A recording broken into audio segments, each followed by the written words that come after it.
Kalindi express को derail करने की साजिश में एक बड़ा खुलासा हुआ है। सूत्रों के हवाले से खबर आ रही है, एटीएस इसमें आईसिस के खोरासान मॉड्यूल के हाथ होने का शक जता रही है। वहीं रविवार रात को प्रयागराज से भिवानी जा रही कालिंदी एक्सप्रेस को पटरी से उतारकर एक बड़ा हादसा अंजाम देने की कोशिश की गई, लेकिन लोको पायलट ने वक्त रहते ब्रेक लगाकर हादसे को टाल दिया। मौके की जांच से पता चला कि सिलेंडर का इस्तेमाल कर ट्रेन को पलटने की साजिश थी। सिमर चावला मेरे सहयोगी जुड़ गए हैं तमाम जानकारी के साथ। सिमर, अब नया क्या खुलासा हुआ है? आईसिस का खुरासान मॉड्यूल या फिर कुछ और?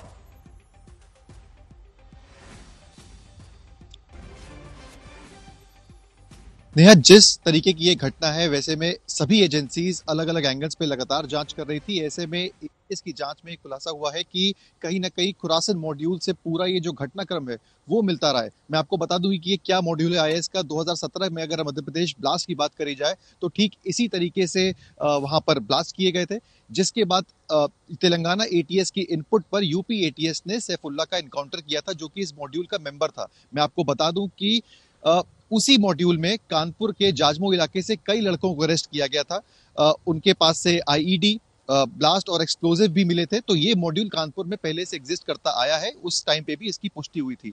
और अगर अटैक की बात करी जाए तो ठीक उसी तरीके का अटैक ही लग रहा है, क्योंकि उस अटैक में लोन वुल्फ की तरह जो लोग होते हैं, जो सेल्फ रेडिकलाइज होते हैं, बहुत ज्यादा बड़े नंबर्स में एक साथ मिलकर अटैक नहीं करते, बट अकेले अटैक्स करते हैं। और जितनी इन्वेस्टिगेशन यहाँ पर फिलहाल हुई है उसमें भी जो पुलिस और एजेंसीज का ये इनपुट है कि लग रहा है कि ये किसी अकेले आदमी का काम है, क्योंकि एग्जीक्यूशन बहुत ज्यादा अच्छे से नहीं हो पाया, लेकिन मोटिव और पीछे की जो पूरी साजिश थी वो बहुत बड़ी थी। तो बिल्कुल रेडिकलाइज तो था, लेकिन एग्जीक्यूशन में कहीं ना कहीं कमी थी। दैट मींस कि जो ट्रेनिंग है, जैसे इस मॉड्यूल में बहुत अच्छे से आप ट्रेनिंग नहीं लेते हो आतंकी संगठनों से, और जो है अकेले आप अटैक करते हैं। तो जितनी सिमिलैरिटी इस पूरे मॉड्यूल की इस पूरे घटनाक्रम से मिली, और कानपुर में पहले से ही इसके लोगों के होने की पुष्टि थी जब अरेस्टिंग पहले भी इस मामले में हुई थी, तो उसको देखते हुए एटीएस अब इस मामले में भी जांच कर रही है कि क्या ये खुरासान मॉड्यूल के किसी हैंडलर का, किसी मेंबर का काम है। अब देखना यह है कि आगे जांच किस दिशा पे होती है, लेकिन बाकी एजेंसीज चाहे वो एटीएस हो, आईबी हो,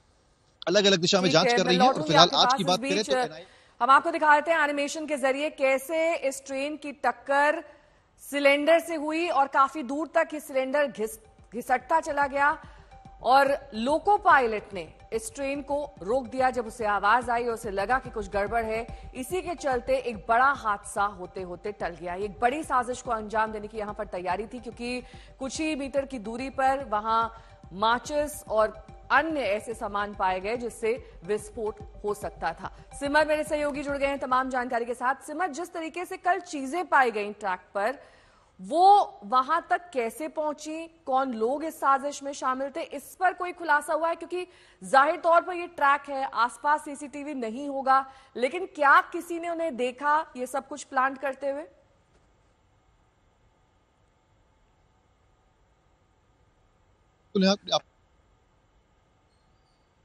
कुछ घटनाक्रम है और कुछ भी बोलना फिलहाल जल्दबाजी होगी, लेकिन जांच हर पहलू पे हो रही है। और रही बात कि एक्सप्लोजिव्स और सिलेंडर यहाँ पर आए कैसे, इसके लिए फिलहाल मौके पर कोई सीसीटीवी तो मौजूद नहीं है। मैं फिलहाल मौके पे हूँ, मैं आपको दिखा दूं, यही वो घटनास्थल है। बड़ी बड़ी झाड़ियां आपको पीछे दिखेंगी, इसके ठीक पीछे तो आसपास कोई आता जाता नहीं है, ना ही कोई लाइटिंग है, ना ही कोई सीसीटीवी कैमरा है। तो इसी का फायदा उठा के कोई व्यक्ति, जो भी इसका मास्टरमाइंड था, उसने यहाँ पे आके पूरी घटना को अंजाम दिया। अब पुलिस के पास मौके पे आई विटनेस तो नहीं है, लेकिन पुलिस की पहलू का जो जांच का जो पहलू है वो फिलहाल पहुंचा है गैस सिलेंडर जहां से लिया गया उस एजेंसी पे।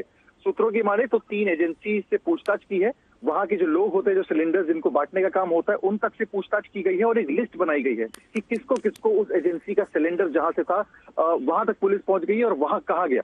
तो इस पहलू के जरिए पुलिस जांच की कोशिश कर रही है। लेकिन फिलहाल बात करी जाए इन झाड़ियों का सहारा लेके इस पूरी घटना क्रम जहां पे हुई, ऐसा ये बताया जा रहा है कि जानबूझ के इस जगह को चुना गया क्योंकि यहाँ पर बहुत ज्यादा लोग आते जाते नहीं है। तो फिलहाल इस पे तो कोई पुलिस को सफलता नहीं दिख रही है। लेकिन बैकग्राउंड पे बताऊं, 219 कैमरा की जांच पुलिस कर चुकी है, डीवीआर अपने कब्जे में ले चुकी है।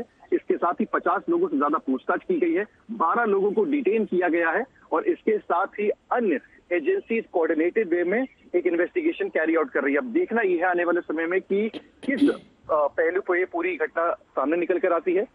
लेकिन एक बात तो तय है कि पहले जो एक शरारती तत्व की बात सामने आ रही थी, अब एजेंसी जैसे वो तो मान के नहीं चल रही हैं और कहीं ना कहीं आतंकी घटना है। एक बड़ी आतंकी साजिश का खुलासा यहाँ पर ट्रेन हादसे को लेकर हो रहा है।